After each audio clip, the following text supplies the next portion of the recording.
So in the last ranking video, we went ahead and talked about the worlds of Kingdom Hearts 1. If you missed that video, go ahead and click right up there in the corner.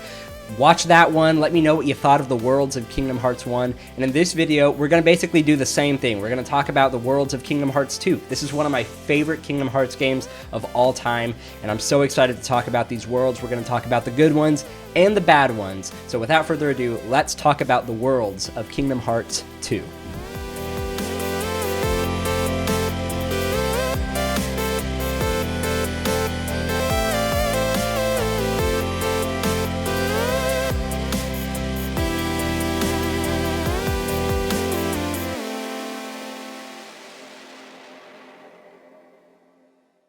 So a few things before we actually start this video. First of all, this is going to contain heavy spoilers for Kingdom Hearts 2. So if you haven't played Kingdom Hearts 1, or Chain of Memories, or even 358 Days, and especially Kingdom Hearts 2, don't watch this video. I mean, this is going to contain heavy spoilers. I'm going to be talking about, the end of the game here, some of the final worlds that you go to in Kingdom Hearts 2. So first and foremost, want to get that out of the way. This video does contain spoilers. The second thing to mention too, worlds like Disney Castle and the Timeless River, those are going to be considered as separate worlds, even though you do find Timeless River inside of Disney Castle. Those are two totally different worlds in this list, as well as, things like Hollow Bastion and the 100 Acre Wood. So keep that in mind. Also, places like Destiny Islands, those, even though we see Destiny Islands in the game in a cutscene, we're not actually going to be considering that a world. Same thing with the Realm of Darkness, even though we see that towards the end of the game, and also areas like the Keyblade Graveyard, as well as Betwixt in Between, which is that corridor of darkness area right in between Twilight Town and the world that never was.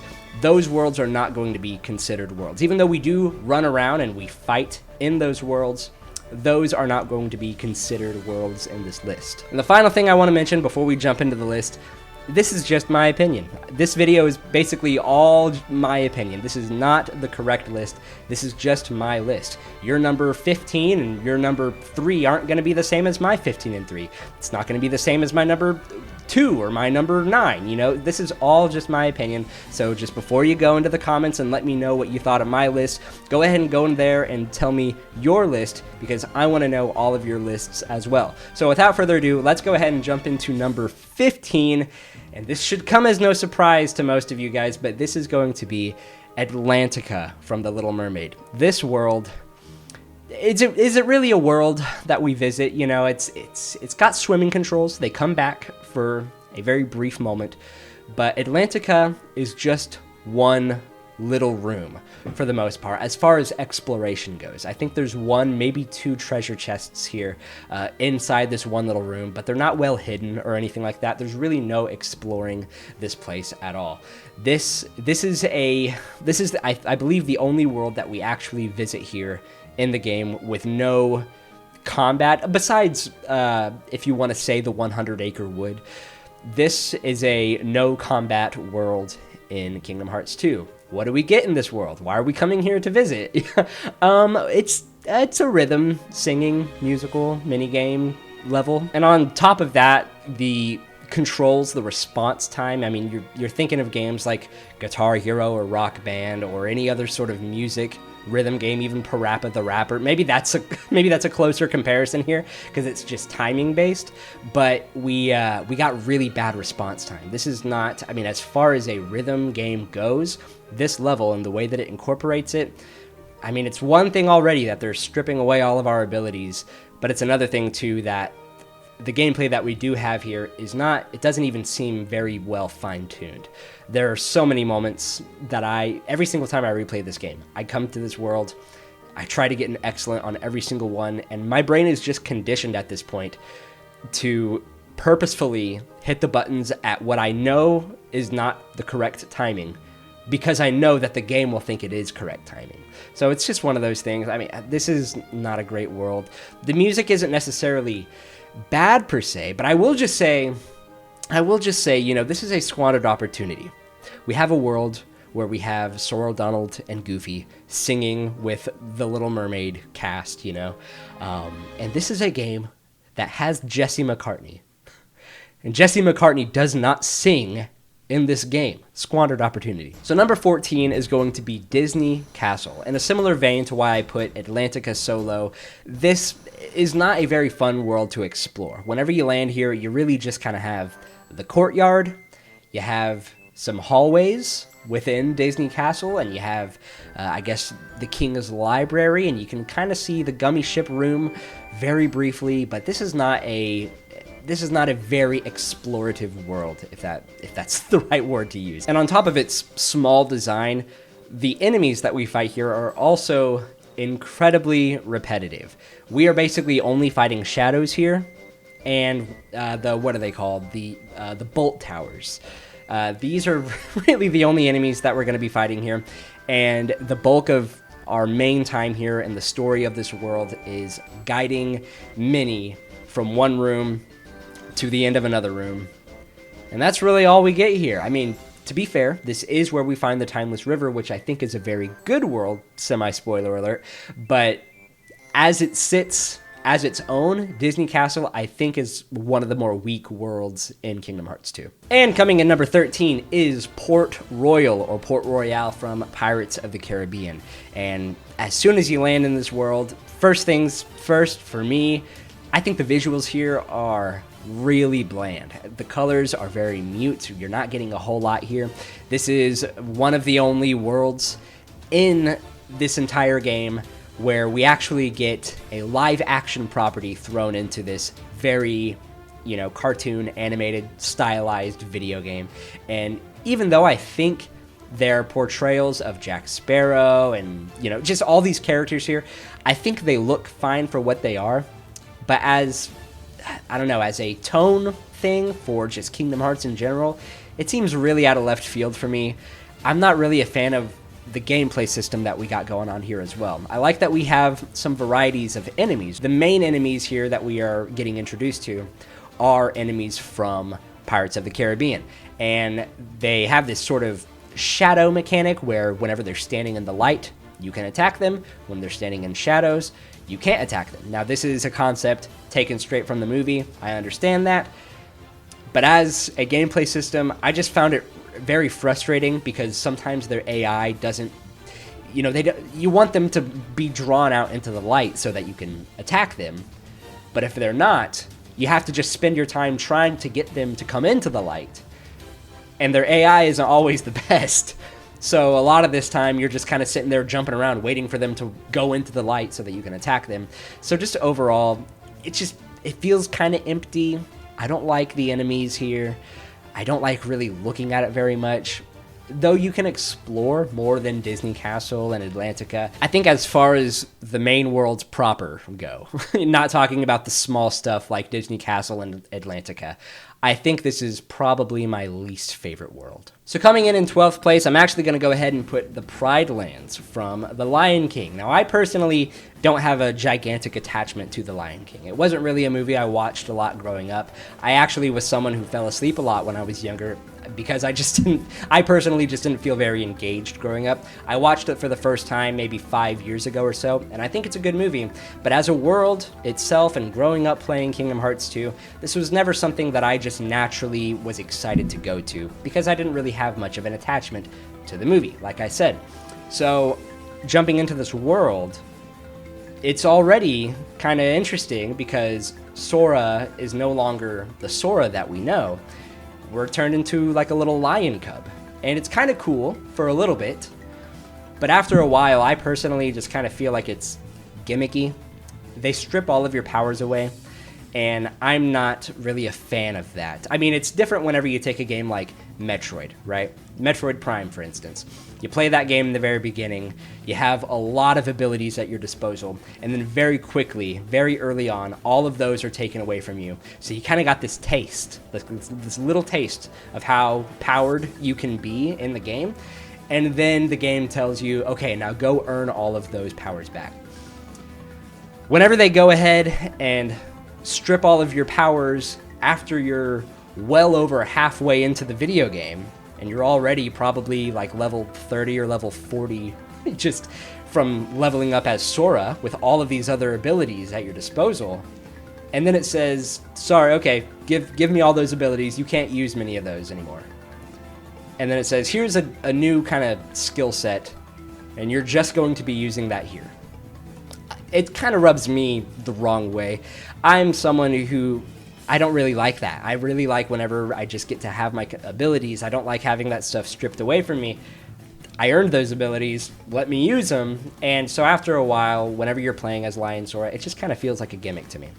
Also, the rooms are huge. One thing that I can definitely say about this world is it's probably the biggest world in all of Kingdom Hearts 2 if we're just talking about size and stuff like that.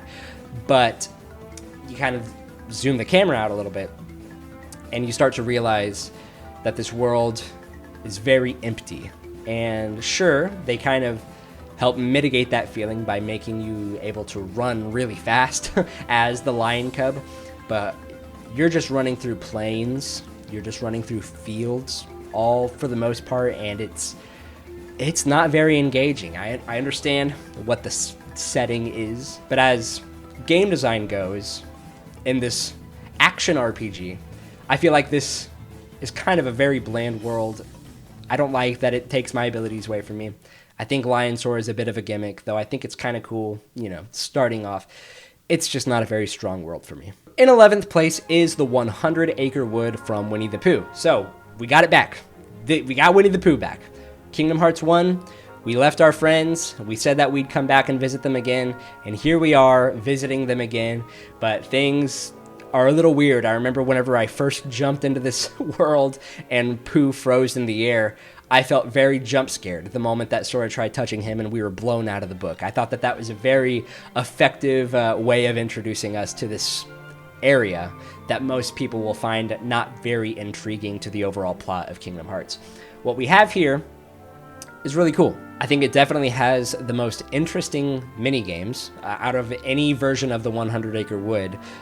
So jumping out of Kingdom Hearts 1, coming into Kingdom Hearts 2, and having all of these mini-games here, they're all visually a lot more pleasing, especially whenever you get to those mini-games where you're sliding down the book pages and things like that. I mean, there's a lot of fun to be had here compared to Kingdom Hearts 1. This world is also totally optional as well, so it kind of just exists to break up the pace a little bit in the game. The game goes to some pretty deep levels, and every now and then it might just be a good idea for you to maybe take a step back for a little bit, go hang out with your friends in the 100 Acre Wood. I mean, I think as far as breaking up the pace goes, it does a pretty effective job. The story within here as well, I mean, from the start of it to the end of it, this is just kind of how Winnie the Pooh is in Kingdom Hearts. The stories are really sweet. You learn a lot of really cool lessons from Winnie the Pooh, and like I said in the last video, I've just got this sweet little attachment to Winnie the Pooh. Maybe that's just me,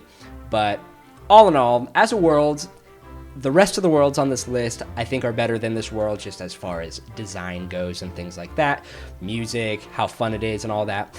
But like I said, Winnie the Pooh is incredibly special to me. I love it, so it's going in 11th place. And kicking off our top 10 is Land of Dragons from Mulan. Now this is one of the earlier worlds that you visit in the game. I think it's actually the first world that you typically go to right out of Mysterious Tower in Twilight Town. And I think it's a good world. I don't think that from here on down, I don't think that any of these worlds are necessarily bad, in my opinion. I pretty much like everything else on this list. I will also say I think the music here is really memorable. I like the tracks here. I like that kind of Chinese style of music coming out in the art style of Yoko Shimomura. I think it's really cool. I like the music here. When it comes to the level design, though, when it comes to combat, all this stuff, like I said, you're for the most part only going to be here very early on in the game. It's an early game world. That being said as well, the level design, in my opinion, is really bland. I think it's a lot of just flat areas, you got the tents and things like that. Sure, you have that mountain range, but for the most part, it's all just kind of flat. Then you have where the temple is, and it's just a lot of flat stone everywhere. It's very flat, there's not a whole lot. Yeah, you got the that mountain area where you can do a little bit of platforming to find some treasure chests and things like that. But for the most part, this world is not very interesting to explore in my opinion. So for that, it's going to be just a little lower on this list. In ninth place, we have Beast's Castle from Beauty and the Beast. This is also kind of one of the earlier worlds that you go to. You really get to play around with your Valor form and things like that once you get here to this world. I think you can have a good time here. As far as the level design goes, it's a bit claustrophobic. There's a lot of hallways, lots of rooms that you're in. You're inside of a castle. It makes sense kind of why it's designed this way. And for what it is, I think it does a pretty good job at making it feel a bit more open than it really should be. But it just feels a little bit too close together for me personally.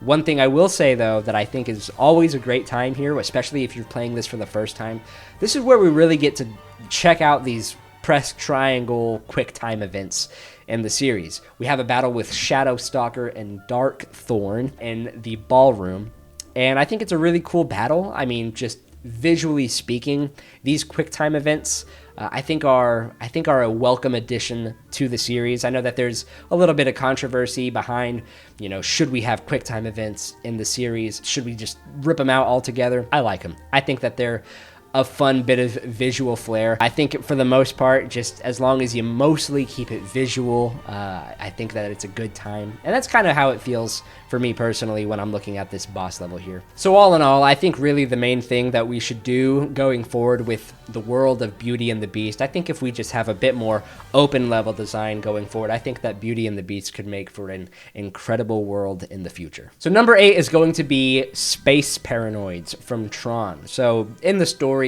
how we get over here, Sora is essentially looking for information on the organization and Riku, and then they're accidentally transported to the video game Tron as shown in the 1982 movie Tron. And after a handful of cutscenes, then you're thrown into a fairly enjoyable minigame. You're doing the light runner stuff, you're riding the light bikes and stuff like that.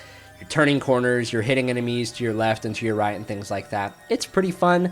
Overall, I just feel like the Space Paranoids all together, it feels like filler, It feels like if this was an anime, this is the episode that you maybe want to skip, but at the same time, it's kind of fun, so you don't really want to skip it. And it pretty much concludes the whole Radiant Garden story here. So there is some important information that we do get here. Like I said, Sora's ultimate goal is, that we're just trying to find information on this organization, trying to find Riku, all that stuff.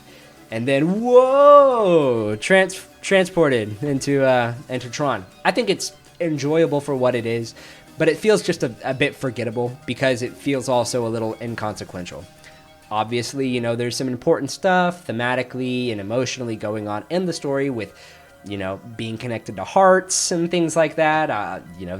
That's the game series that you're playing, And it also kind of introduces this idea of, can you be connected to a digital heart? So interesting little concepts here and there. Overall, this felt like a fairly enjoyable filler episode in the season of Kingdom Hearts 2. In 7th place, we've got Halloween Town from The Nightmare Before Christmas. But you're not just going to Halloween Town here, you're going to Christmas Town as well. The whole time that you're here in this world, you're essentially doing half Halloween Town, half Christmas Town. Just like in the first Kingdom Hearts game, you got a costume for Halloween Town, but also, when you go to Christmas Town, you also have Christmas clothing, and it's still a little goth. So I kind of liked that whenever I was growing up, because like I said, I'm an emo boy at heart. And then one thing I can just kind of say about the level design here, I think Halloween Town, maybe this is just me, it feels like we are just too big for Halloween Town, if that makes sense. It just feels like the map itself maybe is not too small, but it seems like everything around us feels really cramped and small. In Kingdom Hearts 1, you kind of got to run around this town square, and you got to go, look at buildings and stuff like that. The whole fountain area here feels kind of small in comparison, and so I think from there out, you go to Pumpkin Hill and stuff like that. Everything just kind of feels a little tiny, like we're a little bit too big for this map. And like I said, I think Christmas Town here is a welcome addition, but it also feels just a little bit too small. Here as well, you get what is arguably one of the best Keyblades in the game. I think almost every time that I finish this game just on a standard playthrough, I think I'm usually going through the final area with the Keyblade from this world. You get a really good Keyblade here. And you know, I don't have a whole lot of positives, and I also don't really have a whole lot of negatives. You know, I think that this is a good world. I don't think it's bad per se. It's just kind of in the middle of the road for me. So in 6th place, we've got Agrabah from Aladdin. Now, this is a gigantic step forward from Kingdom Hearts 1. Just in general, I think the level design here of Agrabah City, sure, maybe it's not as vertical and explorative with platforminess that Kingdom Hearts 1 had with Agrabah, but it's a lot more open, and you have more rooms to explore, and you got the merchant shop, and you got the front of the palace, and you got the whole, you know, the market and all this stuff, and you have the little area right before you go out to the Cave of Wonders. The openness of Agrabah, I think, is definitely a much-needed improvement. The Cave of Wonders also feels a bit more wonderful, in my opinion. You go in, and it's not necessarily as explorative as it was in Kingdom Hearts 1, but you get this sort of enemy gauntlet where you're just kind of going deeper and deeper into the cave, and then you finally, you know, you have a much better, improved version of a fight with Jafar eventually throughout the story of Agrabah, and I like it a lot more than in Kingdom Hearts 1. Flying around on the magic carpet maybe is not the most fun thing in the world, but you know, when you're coming to an Aladdin world, I mean, come on. You know, you're in the world of Aladdin. Let me fly on the magic carpet. And then, like I said, whether it's, you know, the fire and ice Heartless enemies or you're doing the actual Jafar fight, I think that overall what we're doing here as far as a final boss goes and just fighting enemies here in Agrabah, it's a lot more fun than in Kingdom Hearts 1, so Agrabah is pretty good this time around. So kicking off our top 5, we've got the Timeless River from Steamboat Willie. Like I said, this is found in the Disney Castle, so that's kind of one of the only good things that Disney Castle kind of has going for it, because this world is fantastic. All of the challenge stages that you're going through here are incredibly unique, and it all captures this sort of wacky nature of that classic era of animation. And I love just looking at this world, and the sound design here, I mean, first of all, whenever you're jumping in here, it's black and white, right? You're in the world of Steamboat Willie. Kind of makes sense, you know, but they went really all out with all of the sound design, whether it's music, you know, voices, sound effects and things like that. Everything kind of sounds like it's coming out of this monophone, you know. Back off. It sounds really old school, you know, like it's beautiful. I love it so much. All the charm here with the sound and the visuals, and even though maybe for a little bit it can feel a little gimmicky, once you exit this world and you're no longer doing the story here and you've accomplished everything you need to do here, and you come out of there and you're back in the real world, back in Disney Castle, and you see all of this color for the first time again. I mean, it's wonderful. I don't know. I love coming to this world, just doing everything that it offers for me, and then just leaving, because it just feels like such a unique experience to Kingdom Hearts 2, and I love it a lot. The only thing here that I absolutely hate about this world, and this is really the only thing that's keeping it from being like a top 3 world for me personally, but the Hot Rod enemies are incredibly present in this game. These are those car enemies that zip around, and they easily just are the worst enemy, not just in Kingdom Hearts 2, but I feel like, in my opinion, these enemies are like the worst in the entire series, and this is where you're going to be fighting a large majority of those enemies, so it's at least top 5.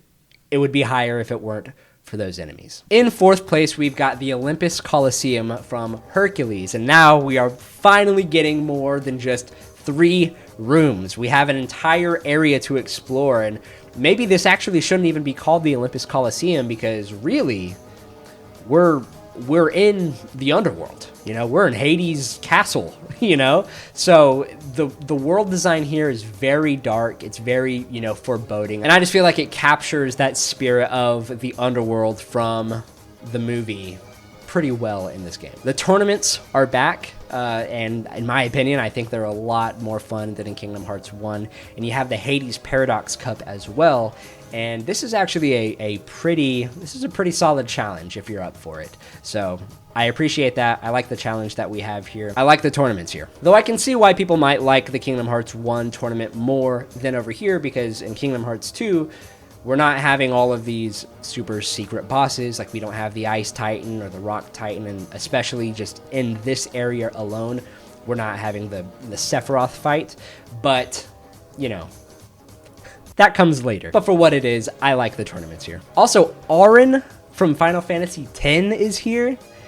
And just the way that they incorporate him and his character from Final Fantasy X and how they put him in this story here, it's magnificent. I mean, it's one of the smartest things that they have ever done with a Final Fantasy character, in my opinion. It's awesome. It's legitimately almost enough reason to maybe want to put this in my top 3. But before we actually kick off our top 3, because these are great worlds here, guys, let me know down below how you would rank all of the worlds here in Kingdom Hearts 2. Maybe just let me know your top 5 or your top 3. I want to know what you think about these worlds, and let me know what you think about this list. Also, while you're down there, go ahead and hit the like button, hit the subscribe button, and hit the notification bell as well. So, with that out of the way, let's go ahead and jump into number 3, and that is Twilight Town. This is where your adventure is beginning here in Kingdom Hearts 2. This world is fantastic. Playing as Roxas in the beginning of this game is such a meaningful experience as a longtime fan of this series. Every time I come back to this game and I start it over and we're in the shoes of Roxas, I mean, I can't get enough of it. I wish it just lasted longer. And the intro itself is already like 2 or 3 hours long where you're playing as him. I mean, I love this introduction to the video game so much.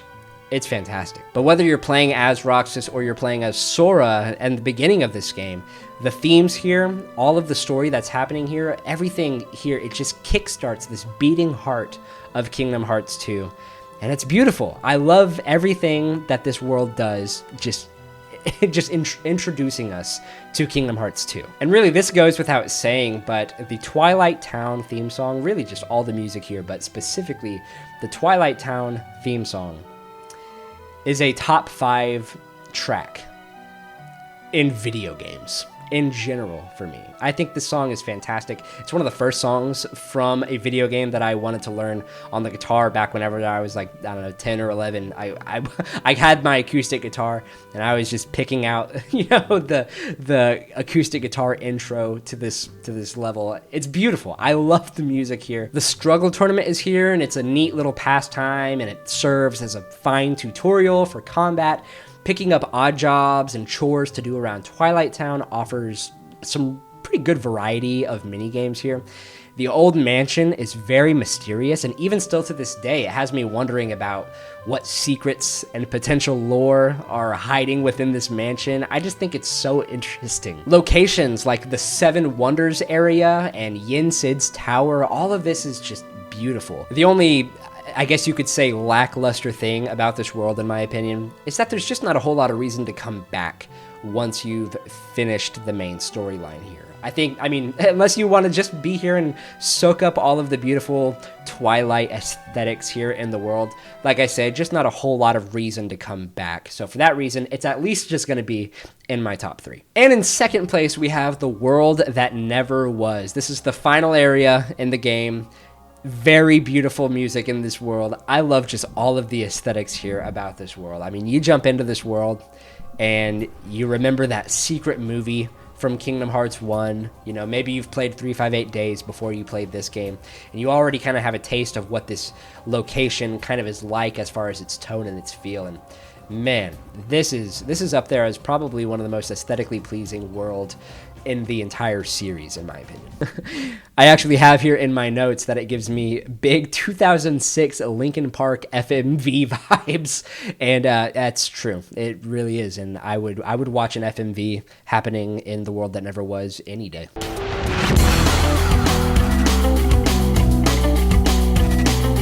The level design here, just from outside the castle, going up through the castle, It's very similar to Castlevania, in my opinion. You're going through this castle. You've got a bunch of enemies that you're fighting the whole way there, and in between enemy fights, you got boss fight and boss fight and boss fight until you finally reach the end, and you have this big showdown, and it's really epic. I mean, like I said, it's kind of Castlevania-esque. But, you know, we're playing an action RPG here, not a not a Castlevania game.